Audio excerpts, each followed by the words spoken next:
আসসালামু আলাইকুম, welcome to Shihab burst. আজকের ভিডিও যমুনার চরে মানুষের জীবনযাত্রা নিয়ে। বাংলাদেশের বুকে এমন অনেক জায়গা আছে যেখানে আজও মানুষ প্রতিদিন সংগ্রাম করে বেঁচে থাকে। আজ আমরা এসেছি যমুনার চরে, তবে ঘুরতে নয়, এসেছি একটি গুরুত্বপূর্ণ সার্ভে করতে। আর এই সার্ভের উদ্দেশ্য ছিল চরের প্রবীণ মানুষদের জীবনের বাস্তব সমস্যা, তাদের চ্যালেঞ্জ এবং প্রয়োজনগুলো কাছ থেকে জানা। চলুন শুরু করি আজকের যাত্রা। আমাদের যাত্রা শুরু হয় যমুনা নদীর ঘাট থেকে। মোটরসাইকেল সহ নৌকায় করে নদী পার হতে হয়। নদীর বিশালতা আর চারপাশের প্রাকৃতিক সৌন্দর্য সত্যিই অসাধারণ। তবে এই নদী আবার চরের মানুষের জন্য আশীর্বাদ যেমন, তেমনই অনেক কষ্টেরও কারণ।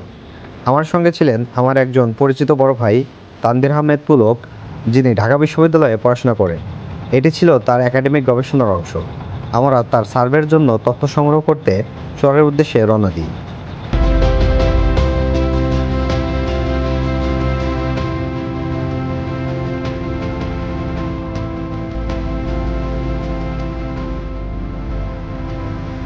চরে পৌঁছানোর পর প্রথম যে বিষয়টি চোখে পড়ে সেটি হলো রাস্তার অবস্থা। কোথাও কাঁচা রাস্তা, আবার কোথাও যেন রাস্তাই নেই। বর্ষাকালে চলাচল আরও কঠিন হয়ে যায়। এখানকার মানুষের কাছে প্রতিদিনের যাতায়াতে যেন একটি বড় সংগ্রাম। চারদিকে শুধু সবুজ নদী আর খোলা আকাশ। প্রকৃতির সৌন্দর্য যতটা মুগ্ধ করে, মানুষের জীবন ততটাই কঠিন বাস্তবতার গল্প বলে। আমরা চরের প্রবীণ মানুষদের সঙ্গে কথা বলেছি এবং তাদের কাছ থেকে বিভিন্ন তথ্য সংগ্রহ করেছি। তাদের অভিজ্ঞতা শুনে বোঝা গেল সবচেয়ে বড় সমস্যা হলো যোগাযোগ ব্যবস্থা। প্রথম এবং প্রধান বাধা হলো ভালো রাস্তা নেই। জরুরি প্রয়োজনে হাসপাতালে যেতে হলে অনেক দূর যেতে হয়। চরে কোনো হাসপাতাল নেই। অসুস্থ হলে নৌকায় নদী পার হয়ে চিকিৎসা নিতে হয়। অনেক সময় এই দেরির কারণেই বড় ধরনের সমস্যার সম্মুখীন হতে হয়।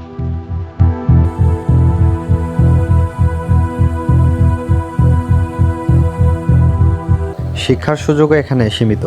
স্কুল থাকলেও অনেক শিশু দূরের পথ এবং পারিবারিক সমস্যার কারণে নিয়মিত পড়াশোনা চালিয়ে যেতে পারে না।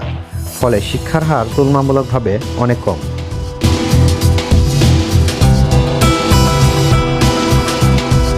চরের মানুষের জীবনযাত্রা কিছুটা বৈচিত্র্যপূর্ণ। আমরা সকল বয়সী মানুষের সঙ্গে কথা বলি। চরের মানুষের প্রধান আয়ের উৎস কৃষি এবং মাছ ধরা। অনেক পরিবার ফসল চাষের উপর নির্ভরশীল। আবার অনেকে নদী থেকে মাছ ধরে জীবিকা নির্বাহ করেন। কিন্তু নদী ভাঙন, বন্যা এবং প্রাকৃতিক দুর্যোগের কারণে তাদের জীবন সবসময় অনিশ্চয়তার মধ্যে থাকে। তারপরও তারা হাল ছাড়েন না। প্রতিদিন নতুন করে লড়াই করেন, নতুন করে বাঁচার স্বপ্ন দেখেন। চরের ভেতর ঘুরতে ঘুরতে আমরা পৌঁছে যাই একটি ছোট্ট কাঠের কালভার্টের কাছে। চারপাশের পরিবেশটা ছিল এক কথায় অসাধারণ। শান্ত নদী, সবুজে ঘেরা প্রকৃতি আর গ্রামের নিরিবিলি আবহাওয়া সব মিলিয়ে যেন এক অন্যরকম অনুভূতি।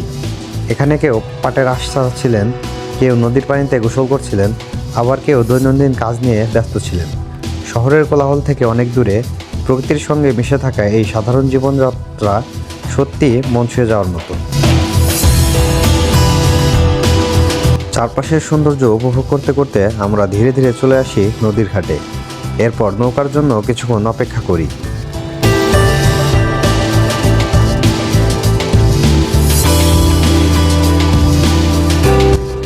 নৌকা আসার পর আমাদের মোটরসাইকেলটি সাবধানে নৌকায় তুলি এবং আবার যমুনা নদী পার হয়ে মূল ভূখণ্ডে ফিরে আসি। তবে দিনের গল্প এখানেই শেষ নয়। এতক্ষণ সার্ভে আর ভ্রমণের পর এবার একটু খাবারের পালা। আমার সঙ্গে থাকা বড় ভাইকে নিয়ে রওনা দিলাম সিরাজগঞ্জের বিখ্যাত গোলাম হোটেলের দিকে। অনেক দিন ধরেই তাকে এখানকার খাবারের কথা বলছিলাম, তাই ভাবলাম আজকের দিনটা শেষ হোক এই বিখ্যাত খাবারের সঙ্গে। গোলাম হোটেলে পৌঁছাই দেখি বিশাল এক খাবার যজ্ঞ চলছে। আমরা আমাদের পছন্দ মতো খাবার নিয়ে টেবিলে বসে গেলাম। এভাবেই শেষ হলো যমুনার চরে আমাদের আজকের সার্ভে ভ্রমণ। ভিডিওটি ভালো লাগলে অবশ্যই লাইক, কমেন্ট এবং শেয়ার করতে ভুলবেন না। সবাই ভালো থাকবেন, সুস্থ থাকবেন। আল্লাহ হাফেজ।